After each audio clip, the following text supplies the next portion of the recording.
नमस्कार दोस्तों, छोटी कहानी बड़ी सीख में आप सबका प्यार भरा स्वागत है। How are you all? Hope you are doing well, stay blessed. तो चलिए शुरू करते हैं आज की छोटी कहानी।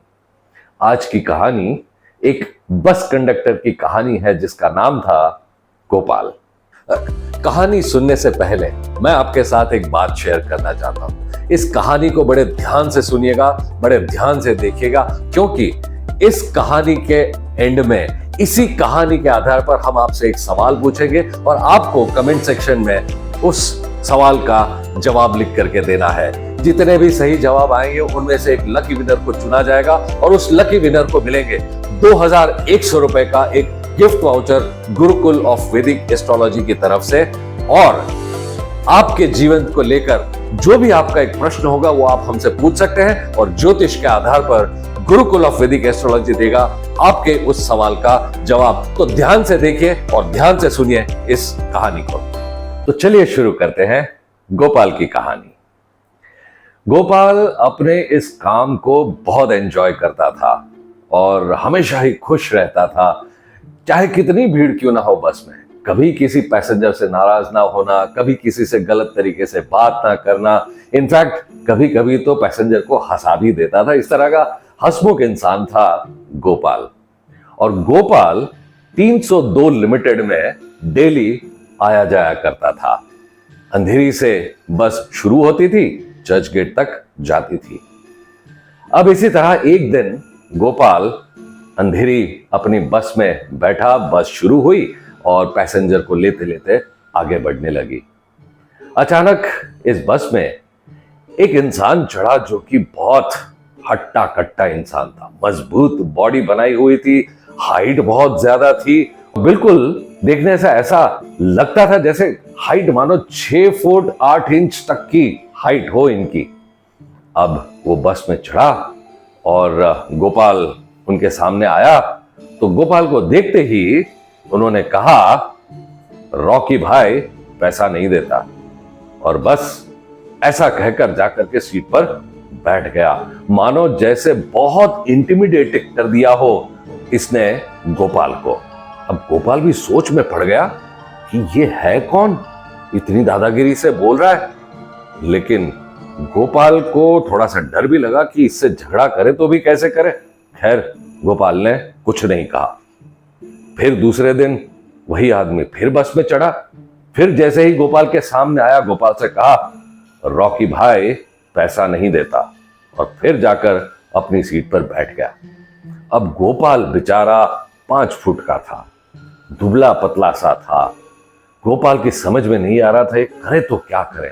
गोपाल को अच्छा तो नहीं लग रहा था, लेकिन क्या करे। और कई दिनों तक इस तरह से ये सिलसिला चलता रहा। रॉकी भाई बस में आते, गोपाल से कहते, रॉकी भाई पैसे नहीं देता, और जाकर बैठ जाते। अब तो गोपाल के सहन के बाहर हो गई थी ये बात। और एक दिन गोपाल ने सोचा कि नहीं, इसका कुछ करना ही पड़ेगा। गोपाल ने इरादा मजबूत कर लिया और जिम जाने की शुरुआत कर दी। गोपाल ने भी जाकर के अपनी बॉडी बनाने की शुरुआत की कि अब मैं दिखाऊंगा, अब मैं रॉकी भाई को छोड़ूंगा नहीं।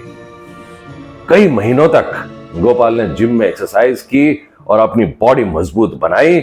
और फिर एक दिन गोपाल ने सोचा, बस अब आने दो रॉकी भाई को, मैं दिखाता हूं। बहुत हो गया है रॉकी भाई का, बार बार आता है, पैसे नहीं देता है।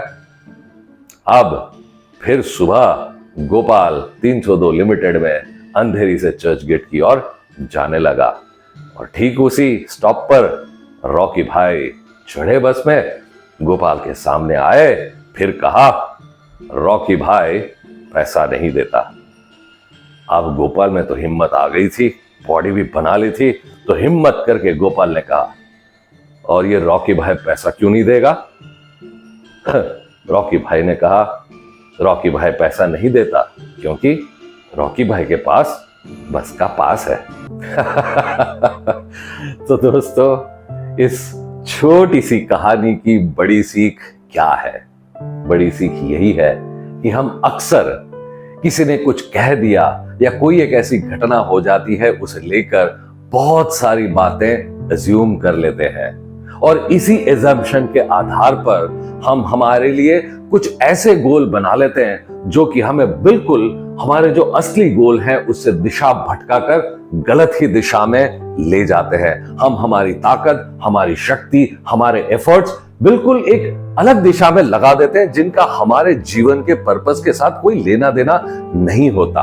और इसीलिए हमें चाहिए कि जब भी हमें कोई कुछ कह दे या कोई ऐसी कोई घटना हमारे साथ हो तो हम अज्यूम ना करें और अजम्पशन के बेसिस पर जीवन के किसी भी निर्णय पर ना पहुंचे और अजम्पशंस और मिसअंडरस्टैंडिंग का शिकार ना बनते हुए अपने लाइफ पर्पस से कभी ना भटके। Let us not allow misunderstandings and assumptions to mislead us in chasing meaningless goals in life. तो अब समय है आज के प्रश्न का। आज का प्रश्न है, गोपाल जिस बस में अंधेरी से चर्च गेट जाता था उस बस का नंबर क्या था? तो फिर मिलेंगे अगले सप्ताह। तब तक के लिए please take good care of yourself. नमस्कार।